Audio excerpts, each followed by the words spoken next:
Sedikit demi sedikit, skandal mafia bola di sepak bola Indonesia mulai terkuak berkat aksi hacker Indonesia. Sebelumnya, hacker ini telah mengungkapkan skema besar yang dirancang untuk melemahkan sepak bola Indonesia, termasuk struktur operasional yang dijalankan di balik layar. Kini, ia kembali membuat publik heboh dengan membocorkan rincian pembagian dana yang diduga menjadi bahan bakar utama kesuksesan para mafia bola.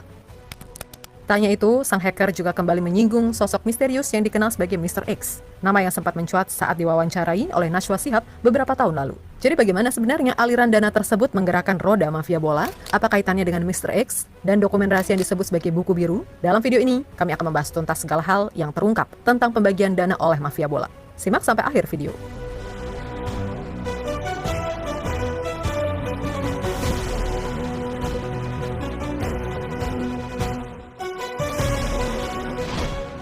Berawal dari buzzer yang menyerang Shin Tae-yong, media yang memfitnah STY, hingga para pengamat sepak bola yang selalu mencari kesalahan untuk melemahkan timnas Indonesia, membuat hacker Indonesia yang dikenal dengan Vault Anonim dan juga SSC Politik ngerasa gedek, ngerasa jengkel terhadap apa yang mengganggu pada perkembangan sepak bola timnas Indonesia saat ini. Hacker tersebut bahkan telah mempublikasi identitas individu-individu yang dirasa telah mengganggu perkembangan timnas. Beberapa nama yang diungkap termasuk buzzer seperti Ika dan Chandra, hingga pengamat sepak bola seperti Akmal dan Toel. Identitas-identitas ini pun tersebar melalui unggahan media sosial mereka.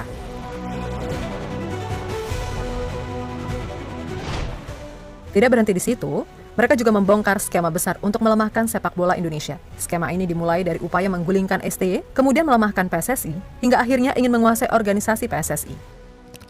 SSC Politik bahkan memberikan bocoran tentang struktur operasional orang-orang di balik permainan ini. Menurut mereka, inisial NB berada di puncak sebagai otak utama skema ini. Selanjutnya, TV One disebut berperan sebagai panggung dengan 2 orang sebagai aktor utama, serta 1 individu lainnya yang menjadi pemain cadangan. Lebih mencengangkan, SSC Politik juga mempublikasikan nilai-nilai match fixing yang diduga terjadi di Piala AFF dengan angka fantastis mencapai 10 juta dolar Amerika Serikat.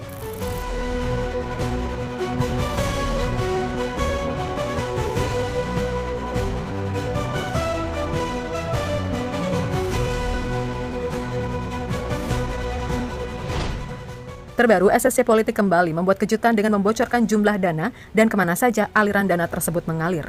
Dalam postingan terbaru, SSC Politik mengungkapkan bahwa mafia judi online Indonesia pada awal bulan November ini telah meluncurkan dana sekitar 1,2 miliar. Dana ini dibagi kepada ketiga aktor pemain utama dan pemain cadangan sebesar 350 juta. Sisanya 150 juta untuk operasional main hashtag, ngebuzzer, hingga bayar media. Namun kabarnya, pemain cadangan tidak mau dibayar dengan nilai 350 juta. Ia ingin lebih, karena ia menganggap dirinya sudah familiar dengan dunia sepak bola.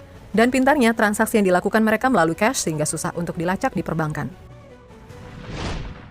Hacker SSC Politik juga sempat menyinggung mengenai Mr. X dan buku biru yang sebelumnya juga sempat ramai dibicarakan beberapa tahun lalu. Sebelumnya, mantan Najwa juga pernah mewawancari Mr. X yang diduga sebagai runners yang melancarkan sebuah match fixing di Liga 2. Dalam sebuah wawancaranya, Mr. X mengungkapkan berapa besar uang dalam sekali melakukan match fixing dalam sekali pertandingan. Berapa itu yang mereka dapatkan? Mereka pinginnya hanya minta 150 juta. 150 juta untuk berapa pemain? 8. Untuk 8 pemain 150 juta dibagi? Iya, dibagi. Kalau Anda sendiri dapat berapa sebagai runner? Kalau pertandingan berhasil bisa sampai 20 sampai 25 juta. Hanya untuk Anda? Ya. Tapi nilai keseluruhan pertandingannya itu uang yang disediakan untuk mengatur? Sekitar 400. 400 juta. Oke. Ya, 400 juta itu adalah angka 3 tahun lalu. Mungkin jika di tahun sekarang angkanya lebih dari itu. Sedangkan pada buku biru, banyak yang berpendapat bahwa buku biru merupakan ranting dari Mr. X tersebut.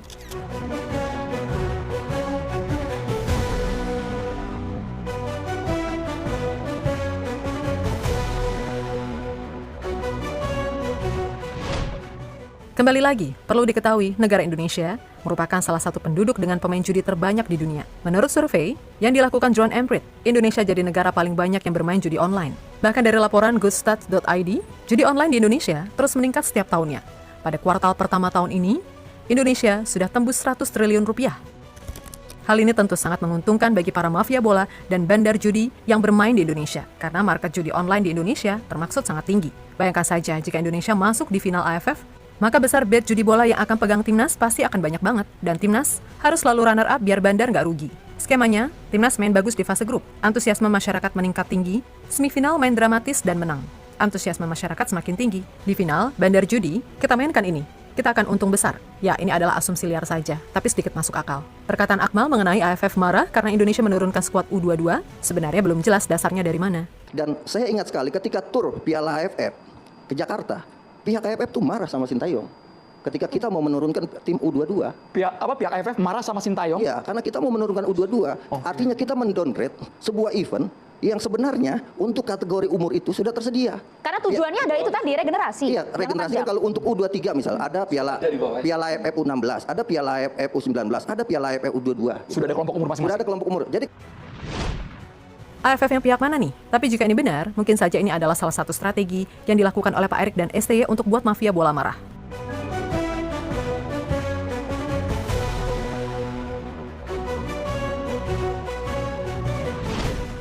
Melihat situasi ini, sepertinya wajar jika yang katanya pengamat itu langsung kebakaran mencari kambing hitam dari gagalnya timnas Indonesia ke semifinal AFF. Mungkin saja mereka jadi kehilangan ladang mendapatkan yang lebih besar, atau mereka pikir ini adalah kesempatan, sebuah momentum untuk melemahkan timnas dan ambisi untuk merebut kendali PSSI. Menggiring opini jika timnas sudah gagal dan menuntut untuk mengeluarkan STY dari kepelatihan, seperti skema yang sudah dijelaskan sebelumnya. Namun ternyata sekarang tak mudah, banyak supporter timnas yang sudah cerdas. Kita tahu mana yang betul dukung timnas dan mana yang hanya memanfaatkan timnas saja. Hacker Indonesia kini juga sudah muak dengan para pengganggu timnas. Dukungan terhadap sepak bola nasional semakin solid, terutama di bawah kepemimpinan Ketua Umum PSSI Pak Erick Thohir. Dengan rekam jejaknya yang kredibel, Pak Erick Thohir menjadi figur yang sulit untuk diajak kompromi oleh mafia bola. Sedikit demi sedikit PSSI mulai menutup celah bagi mafia untuk masuk ke sistem sepak bola Indonesia. Bahkan para legenda timnas turut mengakui bahwa timnas Indonesia saat ini berada di jalur yang benar. Sosok-sosok seperti Greg Nokolo, Bambang Pamungkas, Hamka Hamzah, Diego Michel, hingga Rocky Putirae memberikan dukungan penuh terhadap timnas dan kritik bagi pandit-pandit yang mempertanyakan kualitas Indonesia. Nggak usah banyak basa-basi deh, timnas sekarang bagus kok. Apalagi yang mesti dipertanyakan. Maksudnya, kalian mau buka dari tahun berapa sih? Emang kita pernah masuk sampai di lolos ke seri 3 begini? Belum ada kan?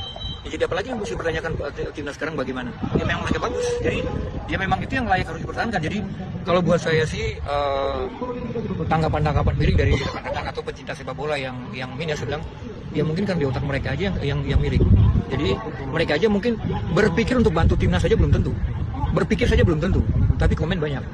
Jadi sudah lihat hal yang positif ini ya sebagai pencinta sepak bola, sebagai masyarakat. Ya kita tinggal support. Kamu support saja apa susahnya sih? Mungkin kini saatnya pandit sepak bola di Indonesia diisi oleh mantan pemain yang memiliki kontribusi nyata terhadap perkembangan sepak bola Indonesia. Legenda timnas atau legenda klub adalah sosok yang lebih layak menjadi narasumber karena pengalaman dan wawasan mereka yang mendalam. Sepak bola tidak membutuhkan komentar asal ceplas-ceplos tanpa dasar yang jelas. Selain itu, panggung media juga harus lebih selektif dalam memilih narasumber. Media perlu mengutamakan wawancara dengan figur yang kredibel dan memiliki integritas. Bukan sekedar memilih mereka yang suka membuat kontroversi demi mendongkrak rating. Kini saatnya kita semua bersatu mendukung dan membangun persepak bolaan Indonesia. Mimpi besar untuk melatih timnas Indonesia berlaga di Piala Dunia hanya bisa terwujud jika kita bergerak bersama, mendukung dengan cara yang benar dan menjaga integritas sepak bola nasional. Mari jadikan sepak bola Indonesia lebih bersih, kuat, dan membanggakan di mata dunia.